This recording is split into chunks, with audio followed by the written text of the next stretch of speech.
حضرت عمر فاروق رضی اللہ تعالیٰ عنہ خادم سے کہنے لگے بوڑھی سے پوچھو. پوچھا اما السلام علیکم. وعلیکم السلام. اما کیا بات ہے؟ تو اما کہنے لگی جاؤ دوڑو, تمہیں کیوں بتاؤں, دیہات کی سیدھی سادی بی بی, جاؤ بھاگ جاؤ. کہا نہیں اما مہربانی کرو اندر تو آنے دو. بڑی منت کے بعد اما مانی. عمر فاروق عام آدمی نہیں جس سے دنیا کامتی ہے. حضرت عمر اندر گئے. اما کیوں پریشان ہو؟ تو اما کہنے لگی تمہیں کیوں بتاؤں, میرا اپنا دکھ ہے. چل اما بتا دے, تیری مہربانی. اما کہنے لگی میں ایک بیوہ ہوں, بے اولاد ہوں, کوئی میرا سہارا نہیں. مجھے عمر فاروق سے بڑی شکایت ہے. میرے اوپر 25 دینار کا قرضہ چڑھ گیا ہے اور 3 دن ہو گئے میں نے روٹی نہیں کھائی, اور عمر نے میری خبر نہیں لی. حضرت عمر کو پتہ چل گیا اللہ وارث ہے, اس کا کوئی 2 4 10 ہزار ووٹ کوئی نہیں. ایک کو میکے سے 6 مربے نہیں لے کے آئی, ایک اکیلی تنے تنہا. اور بھائی جب اللہ کا خوف ہوتا ہے تو پھر انسان ان غریبوں کو بھی مناتا ہے. پھر ریڑی والے کی بھی اہمیت بڑھ جاتی ہے, پھر رکشے والے کی قدر بھی بڑھ جاتی ہے. حضرت عمر فاروق رضی اللہ تعالیٰ عنہ کہنے لگے اماں عمر سے شکوہ ہے؟ کہاں؟ جناب عمر کہتے ہیں میں نے ایک جملہ کہا تو اماں نے تو مجھے لاجواب کر دیا. میں نے کہا اماں عمر کو کیا پتا کہ تو بھوکی ہے اور مقروض ہے, اسے کیا خبر؟ تو اماں کہنے لگی کیا کہا تم نے؟ عمر کو خبر نہیں, اسے پتا نہیں. تو عمر سے کہو نا چھوڑ دے حکومت, اس کے حوالے کرے جو خبر رکھ سکتا ہے. کیوں بیٹھا ہے پھر؟ ہمارے حکمران کہتے ہیں ابھی میں صدمے میں ہوں, نکلوں گا تو بات کروں گا. نہ ادھر ادھر کی تو بات کر, یہ بتا کہ قافلہ کیوں لٹا. مجھے رہزنوں سے غرض نہیں, تیری رہبری کا سوال ہے. ہاں تجھے جواب دینا پڑے گا. حضرت سیدنا عمر فاروق رضی اللہ تعالیٰ عنہ سے اماں کہنے لگی نہیں خبر رکھ سکتا تو حکومت کیوں کرتا ہے, چھوڑتا کیوں نہیں؟ تو حضرت عمر کہتے ہیں میں کانپنے لگا. دوڑے گئے جناب عمر. میں نے کہا اس اماں کا 6000 ووٹ نہیں کہ اس کی قدر کی جائے. یہ اماں کوئی بہت آکسفورڈ یونیورسٹی کی ڈگری ہولڈر نہیں کہ اس کی بات مانی جائے. کہ لاوارث اور بیوہ بی بی. عمر دوڑے گئے, گھر سے اناج کا تھیلا کندھے پہ رکھا, 25 دینار بھی لیے, پکا پکایا کھانا بھی لیا. خادم کہنے لگا حضور مجھے دے دے میں اٹھا لیتا ہوں. تو حضرت عمر فرمانے لگے چل وعدہ کر قیامت کے دن بھی میرا بوجھ اٹھائے گا. کہنے لگا جی نہیں وہاں نہیں اٹھا سکتا. فرمایا پھر آج بھی نہ اٹھا, مجھے ہی اٹھانے دے, یہ میرا بوجھ ہے تو مجھے ہی. اماں کے سامنے 25 دینار بھی رکھے. پھر اماں کو حضرت فاروق اعظم نے 2 مہینے کا راشن بھی دیا, پھر پکا پکایا کھانا بھی دیا. معمولی آدمی کی بات نہیں کر رہا, 24 لاکھ مربع میل کا حکمران. حضرت عمر مدینے میں بیٹھ کے کبھی للکار دیں تو کیسر و کسرا کی ٹانگیں کانپیں. جناب عمر فاروق رضی اللہ کھانا کھلا کے اماں چارپائی پہ تھی تو عمر نیچے بیٹھ گئے.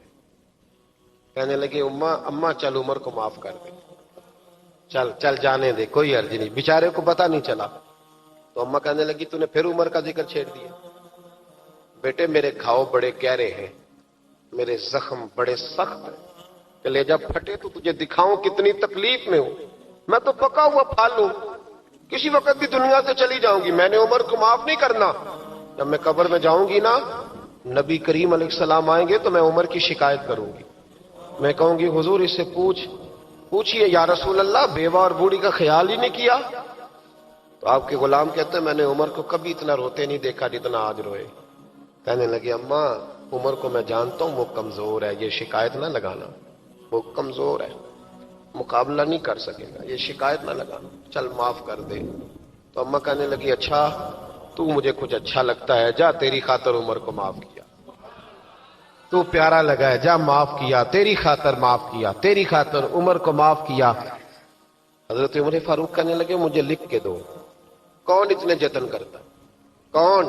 کسی سے کہنا جا اپنی اماں کو منا لے, تو کہتے ہیں نہیں میری غلطی کوئی نہیں تو مناؤں کس بات پہ, ہمیں تو 20 دلیلیں آتی ہیں. جا ابا کے پیر پکڑ لے. پتہ ہے نبی پاک علیہ السلام نے فرمایا جس کا باپ راضی ہوگا اسی کا اللہ راضی ہوگا, اور جس کا باپ ناراض ہوگا وہ سارا دن وظیفے پڑھے, اس کا اللہ راضی. یہ ابو داؤد شریف کی حدیث ہے. نا جی بڑی مہربانی, پیسے نہ لائیے گا آپ. اب بات سنیں, وہ بھی میں سمیٹنے کی طرف آ رہا ہوں, ختم کر رہا ہوں, آپ میری بات پہ توجہ رکھیں. عزیز بھائی, نبی کریم صلی اللہ تعالی علیہ وسلم نے جو اپنے غلاموں کی تربیت کی تو حضرت عمر فاروق کہنے لگے لکھ کے دو, لکھ. لکھ دو. تو اماں کہنے لگی آپ لکھیں میں سائن کر دیتی ہوں. آپ لکھ دیں میں سائن کرتی ہوں. حضرت عمر نے لکھا فلاں بنت فلاں کو عمر سے شکایت تھی. پھر انہوں نے عمر کو معاف کر دیا. اماں سائن کرنے ہی لگی تھی کہ مولا علی شیر خدا آ گئے. حضرت عبداللہ ابن مسعود آ گئے. اوہو عمر یہاں بیٹھے ہوئے ہو, میں سارے مدینے میں تلاش کر رہا تھا, یہاں بیٹھے ہو, وہ کچھ لوگ ملنے آئے, نکلو. اماں نے سنا کہ یہ عمر تھے تو اماں اٹھ کے کھڑی ہو گئی. آئے ہائے عمر تھے, آپ عمر تھے. تو جناب عمر کہنے لگے اماں تو نے جو کہا ٹھیک کہا, لیکن اپنے وعدے پہ قائم رہا, یہ ذرا سائن کر دے. اماں نے سائن کیے تو حضرت عمر فاروق فرمانے لگے علی آ گئے ہو تو بطور گواہ تم بھی دستخط کر دو.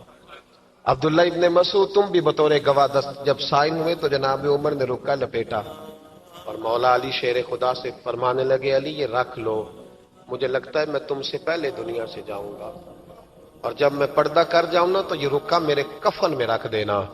اگر حضور علیہ السلام نے پوچھا نا میری امت کے ساتھ کیا سلوک کر کے آئے ہو, تو رکا نکال کے کہوں گا یا رسول اللہ ایک بوڑھی ناراض تھی میں اسے بھی راضی کر کے آیا. حضور یہ میں راضی. بھائی جب تک ہم اللہ سے نہیں ڈرتے معاشرہ اصلاح پذیر نہیں ہو سکتا. حضرت عمر فاروق رضی اللہ تعالیٰ عنہ نا باہر والوں کا بھی بڑا سخت حساب کرتے تھے. بڑا ایک گورنر صاحب نے لباس بڑا شاندار پہننا شروع کر دیا تھا تو حضرت عمر نے اتروا کے نا تو انہیں ٹاٹ کا لباس پہنا کے تو اونٹ چرانے کی ڈیوٹی دے دی تھی. اتنا سخت احتساب کرتے.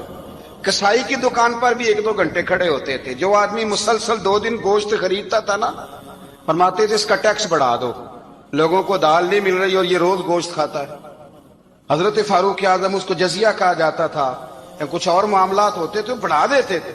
مسلسل جو 2 دن آدمی گوشت کھاتا تھا فرماتے تھے مدینے میں غربت ہے, اگر یہ والا نظام تم کرو گے تو غریب لوگ کس کی طرف دیکھیں گے. لیکن اس سے زیادہ بڑھ کر جو ان کی زندگی کا معیار اور سٹیٹس تھا وہ یہ تھا کہ اپنے گھر کا خاص خیال رکھتے, خاص توجہ کرتے. ملک شام سے اور ایران سے کچھ لوگ آپ کی خدمت میں آئے تو وہاں سے کچھ کنیزیں بھی آئیں. ان کے بادشاہ پیغام لے کے شاہ ایران کی کنیز کو ملکہ نے کہا کہ نا حضرت عمر کی زوجہ کو دیکھ کے آنا ذرا کس طرح کی ہے. ہمارے ملک میں کیا کہتے ہیں خاتون اول, جی خاتون, باقی سارے دووں میں خاتون اول. ذرا خاتون اول کو دیکھ کے آنا. تو وہ جب آئی نا گھر میں ملنے تو کہا کہ مجھے میری ملکہ نے کہا تھا کہ عمر کی زوجہ سے اہلیہ سے ملاقات کر کے آنا. تو حضرت عمر کی اہلیہ نے نا ایک جوڑا کپڑوں کا دے دیا ملکہ کے لیے اور ایک خوشبو کی شیشی دے دی. اب جب وہ تحفے وہاں گئے تو اس ملکہ نے نا کچھ سونے کا سامان بھیجا, کچھ زیورات بھیجے, کچھ تحائف بھیجے. جب حضرت عمر کے گھر آئے نا وہ خادم لے کے آیا, اس نے کہا جی آپ کی اہلیہ نے تحفے بھیجے تھے. تو جواب میں شاہ ایران کی بیوی نے یہاں جس ملک کا وہ سفیر تھا انہوں نے بھی یہ بھیجے. حضرت عمر فاروق نا وہ تحفے لے کے گھر گئے تو جا کے کہنے لگے اپنی اہلیہ سے یہ تو کب سے تحفے تحائف بھیجنے لگ گئی ہے, یہ کب سے نظام شروع ہو گیا؟ تو کہ حضور تحفہ دینا لینا تو ٹھیک ہے, سنت ہے, محبت بڑھتی ہے, تو یہ کوئی قباحت نہیں, اور میں نے اپنی ذاتی استعمال کے لیے جو چیزیں رکھی تھی وہ میں نے دی ہیں. تو حضرت عمر فاروق رضی اللہ تعالیٰ عنہ فرمانے لگے ہم نے کسی ملک کے ساتھ اور اس کے بادشاہ کے ساتھ ذاتی تعلق نہیں بنانا, تعلق جو بھی بنے گا رسول اللہ کے دین کی برکت سے بنے گا. ذاتی رشتے نہیں ہم نے قائم کرنے. ذاتی آپ کے ملک کی جو ایئر لائن جس کا ہر سال خسارے کا ڈنڈورا پیٹا جاتا ہے نا, وہ ہمارے بادشاہ صاحب اور صدر صاحب اگر غیر ملکیوں کو گھوڑا کبھی بھیجنا ہو نا, گھوڑا, تو پورا ایک جہاز گھوڑا لے کے تحفے میں جاتا ہے. پورا جہاز غریب قوم کا یہ سرمایہ, اور قوم بڑی بادشاہ ہے, لائنوں میں لا کے ووٹ دیتی ہے. 2 کام ہمیشہ لائن میں لا کے کرنے, ایک بل لائن میں لا کے جمع کرانا ہے اور ایک ووٹ لائن میں لا کے, تاکہ پھر پورے 5 سال لائن میں ہی لگے رہیں. مرضی سے آپ ووٹ دینا, پر جو بات درست ہے اس کو سنو. حضرت عمر فاروق رضی اللہ تعالیٰ عنہ نے اپنی اہلیہ سے پوچھا کتنے کا تھا وہ تیرا جوڑا اور خوشبو کی شیشی؟ انہوں نے کہا 3 دینار کی. فرمایا یہ 3 دینار تیرے اور باقی جو تحفے آئے ہیں وہ تو خود کہہ, چونکہ اس نے تیرے نام بھیجے ہیں, تو کہہ کہ میں مال غنیمت میں دیتی ہوں, تو کہہ میں مسلمانوں کو کہہ. تو زوجہ ہنس پڑی, کہنے لگی میں نام بھی کہوں تو مجھے کہنا تو پڑے گا ہی, کہنا تو میں نے ہے ہی، کیونکہ سامنے عمر فاروق ہے، لہذا فرمایا کہہ دیتی ہوں میں نے دیا خزانے کو۔ حضرت عمر نے جمع کرا لیا۔ میں یہ کیا بات ہو، میرے گھر والے جو مرضی کریں، ان کا معیار زندگی جس طرح کا مرضی ہو۔ اور حضرت عمر ایک جملہ کہا کرتے تھے، اللہ کرے کہ یہ باتیں اس دور حاضر میں ہماری سمجھ میں آئیں۔ حضرت عمر فاروق رضی اللہ تعالیٰ عنہ اپنے بچوں کو فرمایا کرتے تھے کہ بہت آدمی کو بھوک لگی ہو نا، اور پھر اس کی پسند کا کھانا پکا ہو، جتنے شوق سے وہ اس کھانے کو دیکھتا ہے نا، فرمایا اس طرح پوری قوم اپنے بادشاہوں کے خاندان کو دیکھتی ہے، اس تیزی کے ساتھ دیکھتے ہیں کہ ان کے گھر میں کیا ہو رہا ہے، ان کا معیار زندگی کیا ہے، ان کا سٹیٹس کیا ہے۔ سیدنا فاروق اعظم رضی اللہ تعالی عنہ نے اپنے گھر کے اندر اپنے بچوں، آپ کے بچے دونوں کاروبار کے لیے مصر گئے، تو وہاں کے گورنر صاحب نے لوگوں سے، ایک بہت بڑا قافلہ گیا مدینے سے مصر تجارت کے لیے، جاتے ہیں نا آج بھی قافلے کئی ملکوں میں، تو یہ گئے تجارت کے لیے، تو حضرت عبداللہ ابن عمر، حضرت عبید اللہ ابن عمر، حضرت عمر کے دونوں بیٹے گئے۔ جناب عمر فاروق کے بچے جب وہاں پہنچے تو مصر کے گورنر نے نا لوگوں کو تعارف کرایا کہ یہ عمر فاروق کے بیٹے ہیں، یہ حضرت یہ چودھری کے بیٹے کو کون بتاتا ہے کہ تو چودھری کا بیٹا ہے؟ باہر والے بتاتے ہیں، گھر والے جی؟ اور سیٹھ صاحب کے بیٹے کو کون بتاتا ہے کہ تو سیٹھ صاحب کا بیٹا ہے؟ اور مالک کو کون بتاتا ہے کہ تو مالک کا بیٹا ہے اور یہ کرایہ دار ہے؟ یہ کون بتاتا ہے؟ یہ سوچ ہم دیتے ہیں بچوں کو، چودھری اور کمی کی سوچ، امیر اور غریب کی سوچ، مالک اور کرایہ دار کی سوچ، گھر کے مالک کی اور کام کرنے والے کی سوچ، یہ ہم دیتے ہیں۔ یاد رکھنا، یہ ہم دیتے ہیں، یہ ہمارا مزاج ہے، یہ باہر سے نہیں آتی۔ تو کوئی شہزادہ ہے، تو سیٹھ ہے، تو نواب ہے، یہ سوچ باہر سے نہیں آتی، یہ اماں سوچ دیتی ہے، اماں، یہ ابا سوچ دیتا ہے۔ اور پھر جب تباہی اترتی ہے تو اس کے ذمہ دار بھی باہر والے نہیں ہوتے، گھر والے ہوتے ہیں، گھر والے۔ ہمارے بچوں کی طبیعتوں پر زیادہ نقش باہر والوں کا نہیں ہوتا، گھر والوں کا ہوتا ہے، یاد رکھیے گا۔ حضرت عمر فاروق رضی اللہ، بچے ہیں، شہزادے ہیں، وہ کاروبار کرنے گئے اور وہاں لوگوں نے بتایا گورنر صاحب نے کہ یہ فاروق اعظم کے بچے، امیر المومنین کے۔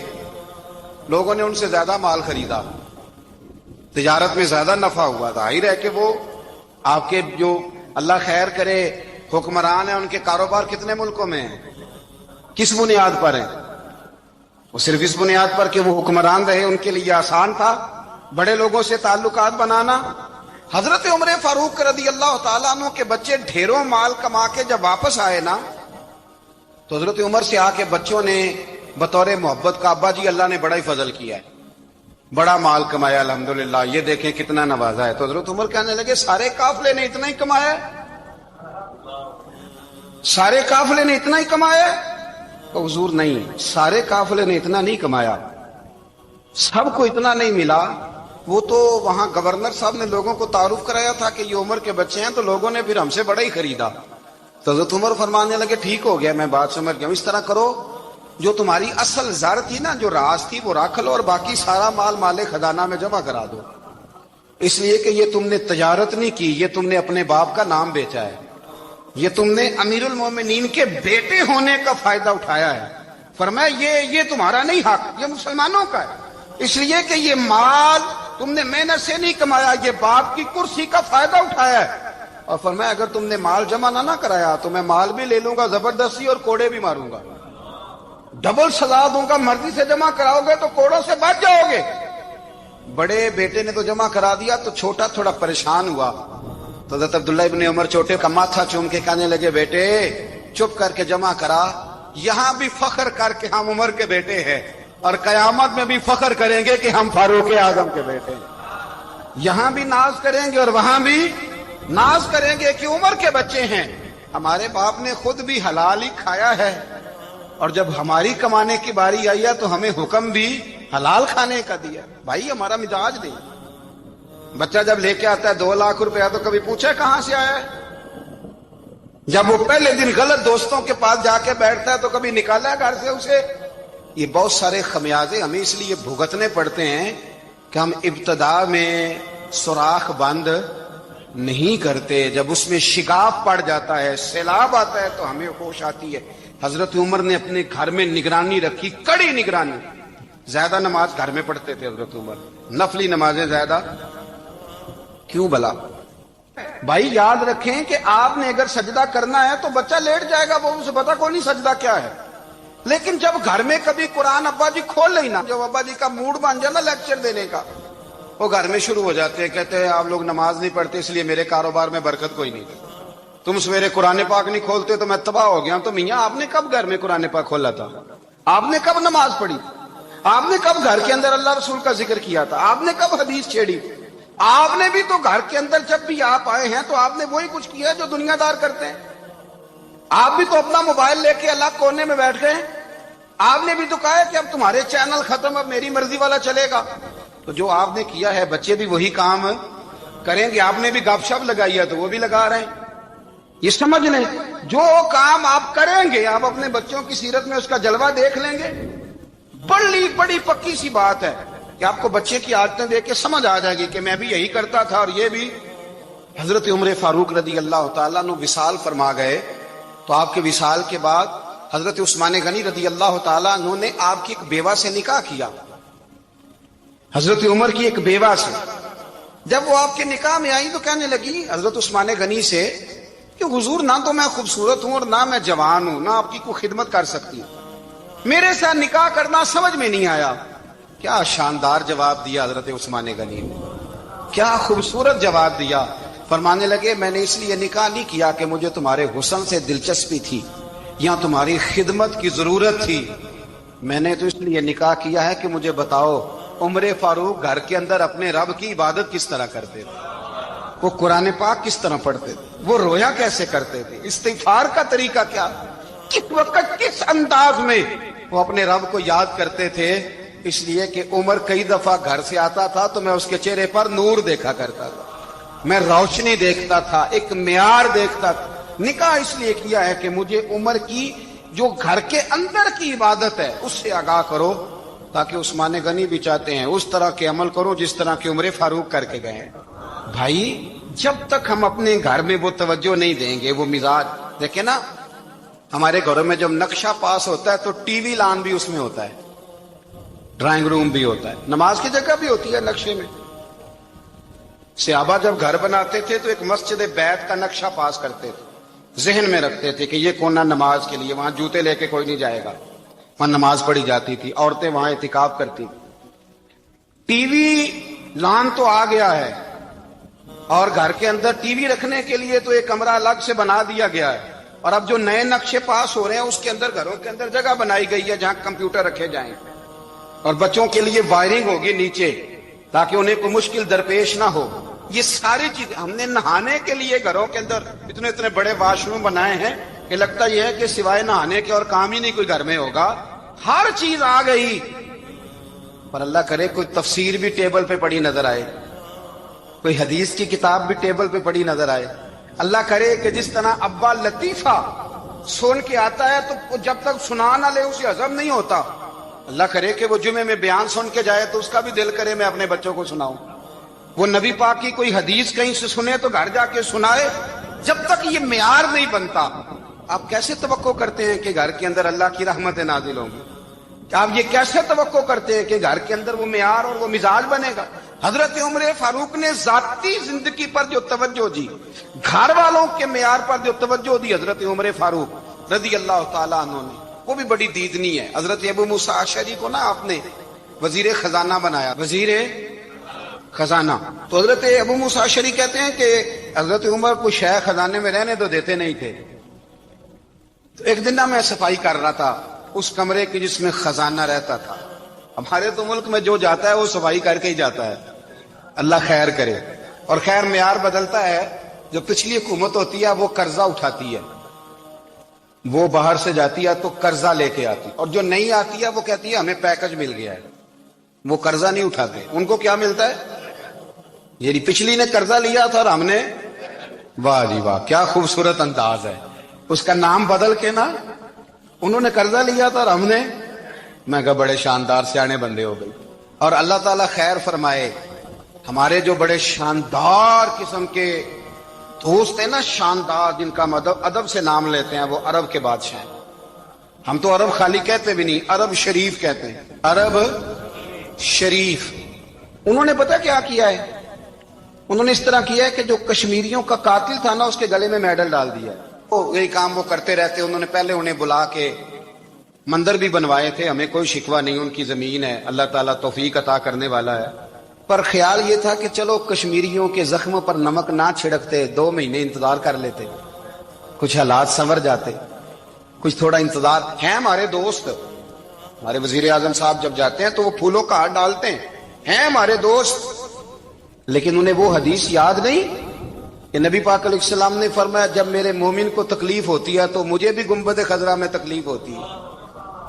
انہیں نہ کشمیریوں کا خون یاد نہیں آیا، انہیں برہان بانی کی کٹی ہوئی لاش یاد نہیں آئی، انہیں 30,000 بیوہ عورتیں 30,000 بیوہ عورتیں یاد نہیں آئی، 30,000 بیوہ عورتیں جن کے سہاگ اجڑ گئے، اور انہیں 1.25 لاکھ یتیم بچہ یاد نہیں آیا جو یتیمی کی زندگی گزار رہا ہے. اور اس کے باوجود بہت بڑے ذمہ دار ہے وہ. مجھے پڑھ لینے دو آج احمد فراز کا شعر. وہ ہمارے مکتب کوئی ایسا نہیں کہ وہ مولوی تھا، وہ غیر جانبدار تھا، پر مجھے آج پڑھ لینے دو اس کا شعر. ایک کلیجے کا درد ہے، پڑھ لینے دو. اس نے کہا تھا کہ پڑھتا ہوں تو کہتی ہے یہ خالق کی کتاب ہے، مثل یہودی یہ سعودی بھی عذاب. اس قوم کے بارے میں کیا لکھوں فراز، کعبے کی کمائی سے جو پیتے ہیں شراب، کعبے کی کمائی سے جو پیتے ہیں شراب. اس قوم کے بارے میں کیا لکھوں فراز کہ کعبے کی کمائی سے جو پیتے ہیں شراب. میں خیال نہیں آیا تمہارا صرف دین یہ ہے کہ قبریں گرا دو، مزارات گرا دو، فقط یہ دین ہے؟ کوئی نبی پاک کے روزے کی طرف منہ کرے تو اسے مشرک کہو، یہ دین ہے؟ اس کا نام مذہب رکھا ہے تم نے. مذہب تو اس کا نام ہے کہ جو رسول اللہ کا نام لینے والا ہے وہ ہمارا یار ہے، اور جو نبی پاک کا نام لینے والا نہیں، ہمارا اس سے کوئی تعلق. یہ دین ہے. حضرت عمر فاروق کی سیرت سنا رہا ہوں، حضرت عمر کی. حضرت ابو موسیٰ اشعری نے ایک عیسائی کو منشی رکھا تھا، اکاؤنٹ آفیسر حضرت ابو موسیٰ اشعری نے. تو حضرت عمر فاروق بول پڑے، کہنے لگے تمہیں مسلمان کوئی نہیں ملا تھا؟ کلمہ گو نہیں تمہیں نظر آئے؟ کشمیریوں کی لاشیں نظر نہیں آتی؟ ان کا خون بہ رہا ہے، تباہی اتر رہی ہے، اور تم قاتل کو گولڈ میڈل پہنا رہے ہو. اور یاد رکھنا، جب مسلمانوں کی بچیاں روندی جاتی ہوں نا تو پھر اسلام امن کا درس نہیں دیتا، پھر اسلام جہاد کی بات کرتا ہے. پھر اسلام جہاد کی بات کرتا ہے، جہاد کی. وہ قومیں غیرت مند نہیں ہوتی کہ جن کے گھروں میں آگ لگی ہو اور وہ غیروں کو ہار پہناتی پھرے. اللہ کا کچھ خوف کرو. زندگی مختصر ہے. دبئی میں کتنے رہے اور کتنے چلے گئے. خدا را کچھ خدا تم سے اچھے تو وہ نیو یارک کے رائٹر ہیں جو کم از کم اپنے کالموں میں کشمیر کی بات کرتے ہیں. تم سے اچھا برطانیہ کا وہ شخص ہے جو کم از کم BBC لندن پہ رپورٹ جاری کرتا ہے تو کہتا ہے کشمیر پہ ظلم ہو رہا ہے. تم سے تو وہ اچھے رہ گئے. تم نے بات کرنا تو دور کی بات، تم نے دشمنوں کے گلے میں ہار پہنانے شروع کر دیے. کل جب پوچھیں گے بلا کے تم کو اپنے سامنے، کیا جواب جرم دو گے تم خدا کے سامنے؟ بڑی تکلیف ہوئی، بڑی تکلیف ہوئی. وہ نا منصور حلاج کو پھانسی دی جا رہی تھی تو حضرت جنید بغدادی بھی آ کے دیکھنے لگے. تو منصور حلاج کہنے لگے بابا سارا زمانہ دیکھے پر تو نہ دیکھ. سارا زمانہ تماشا دیکھے، انہیں تو پتا کوئی نہیں نا، تو نہ دیکھ. عرب شریف والو، ٹرمپ اسے انعام دیتا تو تکلیف کوئی نہیں تھی، ملکہ وکٹوریا اسے انعام دیتی تو تکلیف کوئی نہیں تھی، پر تم تو نہ ایسا کرتے. تم تو اپنے تھے، تم تو کلمہ گو تھے، تم تو یہ ظلم نہ کرتے، تم تو یہ حرکت نہ کرتے. میں کہتا ہوں ٹھہر ہی جاتے. جانا نہیں دنیا سے، اللہ کے حضور حاضر نہیں ہونا. جب رسول اللہ قبر میں آئیں گے تو کیا جواب دو گے؟ خدا را.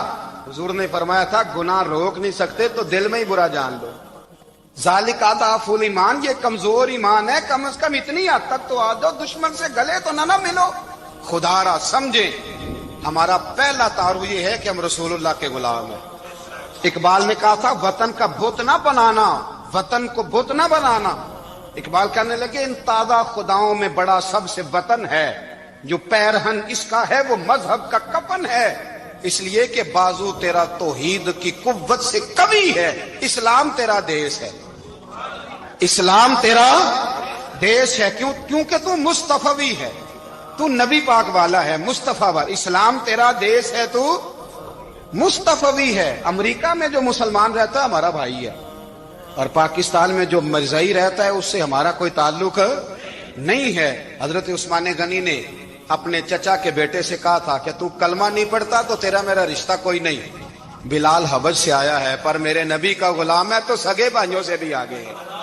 ہزاروں قومیں وجود میں آئیں دہر میں خوش کو تر کے رشتے سے, پر ہم نے بنیاد دوستی رکھی یاد خیر البشر کے رشتے سے. اپنی ملت پر قیاس اقوام مغرب سے نہ کر, خاص ہے ترکیب میں قوم رسول ہاشم.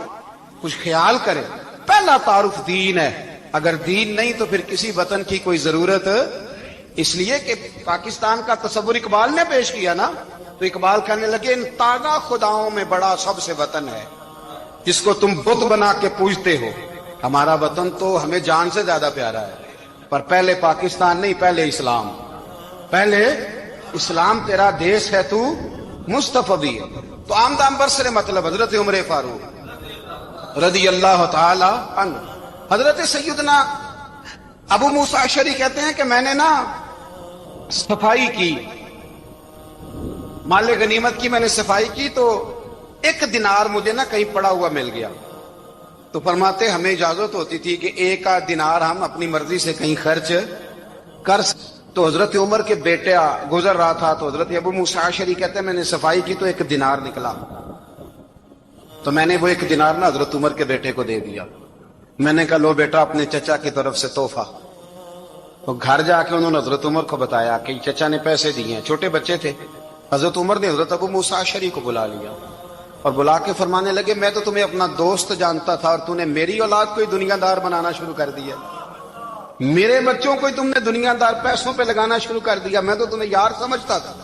فرمایا تمہیں چاہیے تھا میرے بیٹے کو نصیحت کرتے کہ بیٹا پیسوں سے رب راضی نہیں ہوتا, اس کی رضا والے کام کیے جائیں تو رب راضی ہوتا ہے.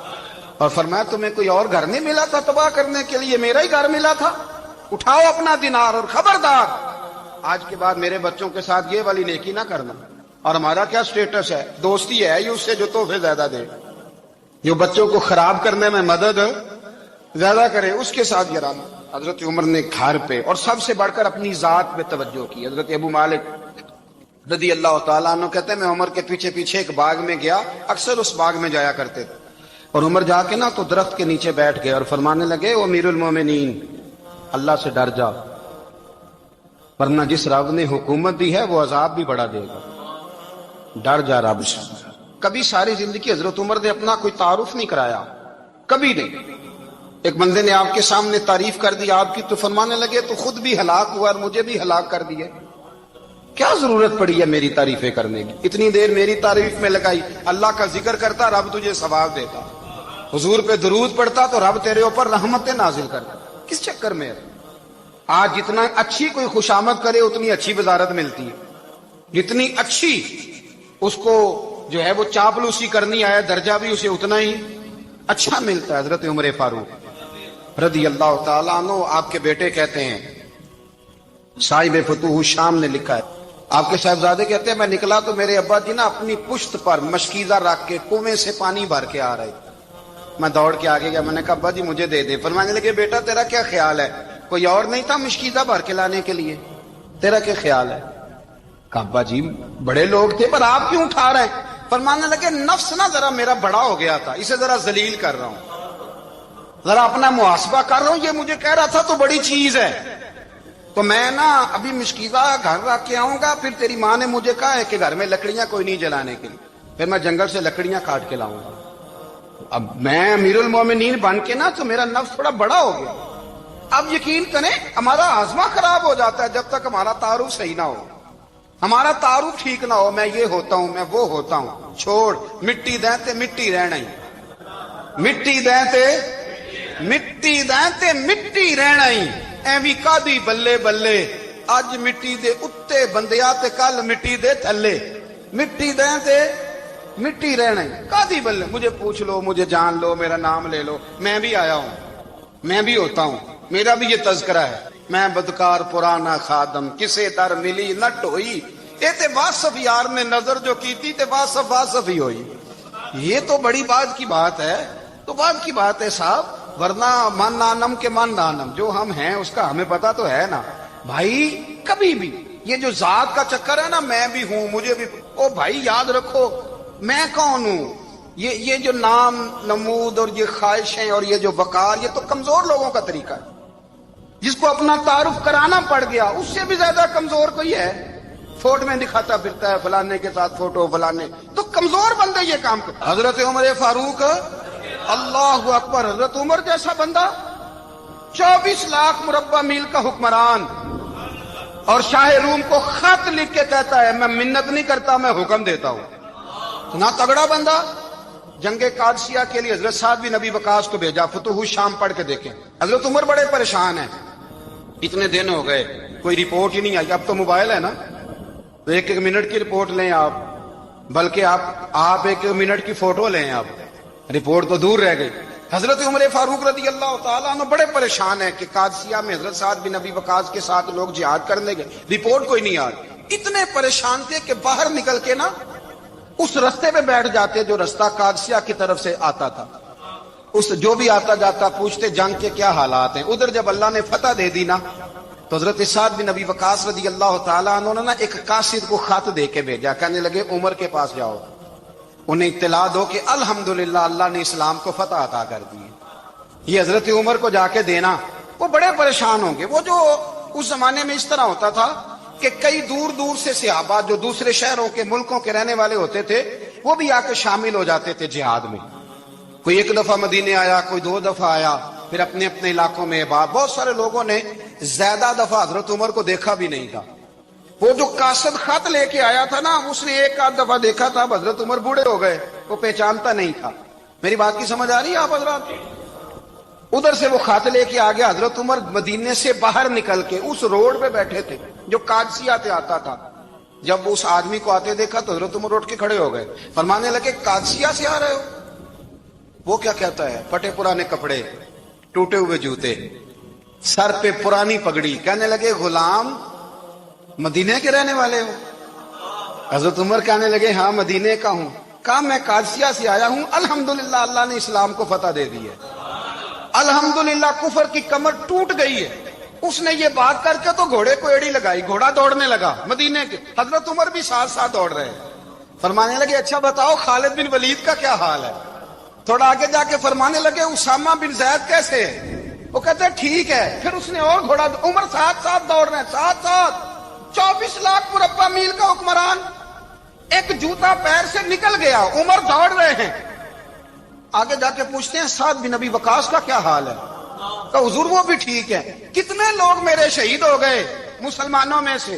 کہنے لگا صحیح گنتی کا نہیں پتا، یہ لفظ ادا ہوتے ہوتے مدینے کی سرحد آ گئی۔ لوگوں نے عمر کو گھوڑے کے ساتھ دوڑتے دیکھا تو کہا امیر المومنین کیوں دوڑ رہے ہیں؟ وہ غلام چھلانگ لگا کے نیچے آیا، قدموں میں بیٹھ گیا، کہنے لگا حضور آپ نے بتایا ہی نہیں آپ امیر المومنین ہیں۔ آپ فرمانے لگے کیا بتاتا؟ میں تو اونٹ چرانے والے کا پتر ہوں، کیا بتاتا؟ وہ عمر ہوں جس نے اپنے گناہوں کا حساب دینا ہے، کیا بتاتا؟ جو سعد بن ابی وقاص کو جہاد پہ بھیج کے خود بزدلوں کی طرح گھر میں بیٹھا ہے، کیا بتاتا؟ کوئی حیثیت نہیں، کوئی تعارف۔ تو نے اچھا کیا، تو تو مجاہد تھا، مجھے ساتھ ساتھ دوڑایا، تو نے اچھا کیا۔ جتنے لوگ تھے چیخے مار کے رونے لگے۔ حضرت فاروق اعظم سے کہنے لگے عمر جب تک تیرے جلوے رہیں گے اللہ کامیابیاں ہی عطا فرمائے گا، جب تک تیرا رنگ رہے گا اللہ تعالیٰ نوازتا ہی رہے گا۔ کچھ نہیں، کبھی اپنا آپ ظاہر ہی نہیں کیا۔ بہت بڑے تھے، بہت بڑے تھے حضرت عمر، بڑے تھے، لیکن ساری زندگی اپنے محاذ۔ حضرت ابو رافع غلام تھے، قرآن پاک بڑا سونا پڑھتے تھے۔ حضرت عمر جب بھی انہیں ملتے کہتے ابو رافع تو عمر سے اچھا ہے، قرآن بڑا شاندار پڑھتا ہے۔ تو وہ کہتے حضور اگر میں قرآن صحیح پڑھتا ہوں تو آپ کو قرآن کی تشریح زیادہ صحیح آتی ہے، آپ بھی تو مجھ سے افضل ہیں۔ تو آپ فرماتے نہیں پھر بھی تو مجھ سے افضل ہے۔ کیوں؟ اس لیے کہ تو اپنے غلام اپنے آقا کی نوکری بھی ٹھیک کرتا ہے اور رب کی عبادت بھی ٹھیک کرتا ہے، اور مجھے خالص صرف عبادت کرنی ہوتی ہے وہ بھی ٹھیک نہیں کر پاتا۔ ساری زندگی اپنا محاسبہ، ساری زندگی اپنے گریبان میں دیکھا، ساری زندگی اپنے آپ کو پرکھا، اپنے آپ کو ٹٹولا، 62 سال عمر بیت گئی۔ حضرت حذیفہ بن یمان ایک صحابی تھے، میرے نبی کریم علیہ السلام نا ان سے راز کی باتیں کرتے تھے۔ ہر بندے کا ہاضمہ ٹھیک نہیں ہوتا، سب سے راز کی بات نہیں کرنی چاہیے۔ حضرت حذیفہ بن یمان کہتے ہیں حضور راز کی باتیں بتاتے۔ مدینہ منورہ میں جو منافقین تھے ان کی لسٹ بھی نبی پاک نے حضرت حذیفہ بن یمان کو دی تھی۔ جب کوئی مشکوک آدمی مر جاتا نا تو صحابہ کہتے ہیں ہم دیکھتے اگر حضرت حذیفہ نے جنازہ پڑھا تو ہم بھی جنازہ پڑھ لیتے۔ نبی پاک نے بھی کچھ جنازے نہیں پڑھے، ترمذی میں ہے، فرمایا عثمان سے جو بغض رکھے اس کا جنازہ نہیں پڑھیں گے۔ حضرت حذیفہ بن یمان اگر جنازہ پڑھتے تو لوگ پڑھتے، وہ نہ پڑھتے تو لوگ جنازہ نہ پڑھتے۔ حضرت حذیفہ بن یمان کہتے ہیں جناب عمر فاروق کی خلافت کے آخری ایام تھے، کچھ دنوں کے بعد وہ شہید ہو گئے۔ فرماتے آدھی رات کا وقت تھا، میں گھر میں سویا تھا بڑا بے فکر، اچانک میرے دروازے پہ دستک ہوئی، میں گھبرا کے اٹھا، اتنی رات کو کون آیا؟ کہتے ہیں قربان جاؤں، دروازے پہ گیا تو امیر المومنین فاروق اعظم دروازے پہ۔ میں نے کہا عمر کوئی حکم تھا تو مجھے بلا لیتے۔ کہنے لگے میں نا امیر بن کے نہیں آیا، تیرا ویر بن کے آیا ہوں۔ امیر المومنین کی حیثیت سے سرکاری کام سے بلاتا تو وہاں بلاتا، مجھے ایک ذاتی کام پڑ گیا۔ کہتے میں نے عمر کو گھر کی اندر بلا کے چارپائی پہ بٹھایا، میں نے کہا حضور میں غریب آدمی میں کیا آپ کے کام آ سکتا ہوں؟ تو کہتے ہیں انہوں نے نا مجھے ساتھ بٹھا لیا، پھر میرا ہاتھ پکڑ لیا، کہنے لگے تو عمر کو جانتا ہے؟ عمر جھوٹ نہیں بولتا۔ تو جانتا ہے؟ عمر وعدوں کا پکا ہے۔ کہا حضور جانتا ہوں۔ کہا میں اس وقت آیا ہوں جب دیکھ بھی کوئی نہیں رہا۔ حضرت حذیفہ بن یمان کہتے ہیں پریشان ہو گیا، حضور پہلیاں نہ بجھوائے، مہربانی کریں بتائیں کدھر آئے ہیں؟ حضرت عمر فاروق فرمانے لگے 62 سال کا ہو گیا ہوں، 63 میں چل رہا ہے، داڑھی سفید ہو گئی ہے، ال پک گیا، اٹھ فریدا ستیا، داڑھی آ گئی پور، اگا نیڑے آ گئی، پیچھا رہ گئی دور، اب قبر اشر کا معاملہ صاف نظر آنے لگا ہے۔ کہا حضور مجھ سے کیا چاہتے ہیں؟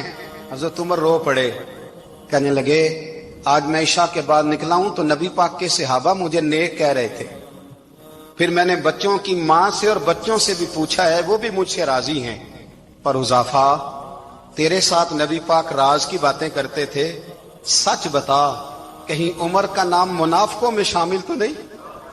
سچ بتا ان منافقین میں تو شامل نہیں، کہیں اوپر سے تو نہیں سارا کچھ؟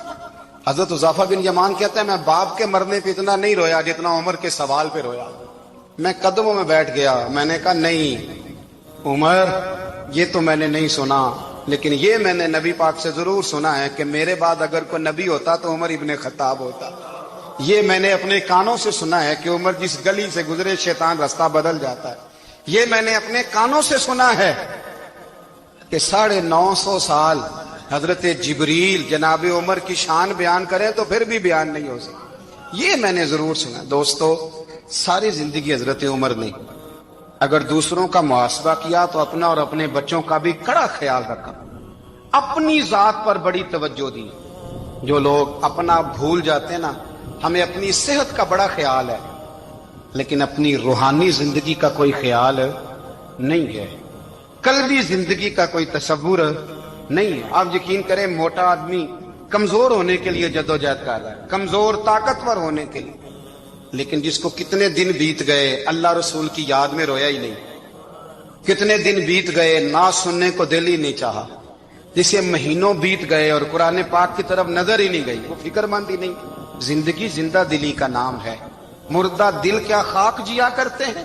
بھائی حضرت عمر کی زندگی دور حاضر میں ہمیں یہ سبق دیتی ہے کہ کڑی نگرانی رکھو اپنے پودوں کی، کڑا خیال رکھو اپنے ذاتی باغ کا، اور یہ جو تمہارے دل کی دنیا ہے، یہ تمہاری روح کی زندگی ہے، اس کا محاسبہ کرتے رہو۔ نبی کریم علیہ السلام نے فرمایا اپنا حساب خود کر لو قبل اس کے کہ تمہارا حساب کیا جائے۔ اپنا حساب بولیے، اپنا حساب۔ ہم ساری دنیا کا حساب کرتے پھرتے ہیں، کوئی کہاں سے کماتا ہے کہاں کھاتا ہے، پر اپنا حساب حضور نے فرمایا حساب کر لو قبل اس سے کہ تمہارا حساب۔ مولا علی فرماتے ہیں نماز پڑھ لو قبل اس کے کہ تمہاری نماز پڑھی جائے۔ نماز پڑھ لو قبل اس کے کہ تمہاری اپنا محاسبہ کریں. تھوڑا سا نا اوپر دائیں بائیں دیکھنے کی بجائے تھوڑی سی گردن جھکا کے نا، درویش کہتے ہیں برے بندے نو میں لبن ٹریا تے جگ تے ملیا نہ کوئی، اپنے اندر چاتی پائی تے میں تھوں برا نہ کوئی. تھوڑی سی نا، تھوڑی سی اپنی طرف توجہ دیں. ہم نا بے چین وقت گزار رہے ہیں، بے قرار ہیں، بے سکون ہیں. سبب یہ ہے کہ ہم نے نا اپنا حساب کرنا چھوڑ دیا.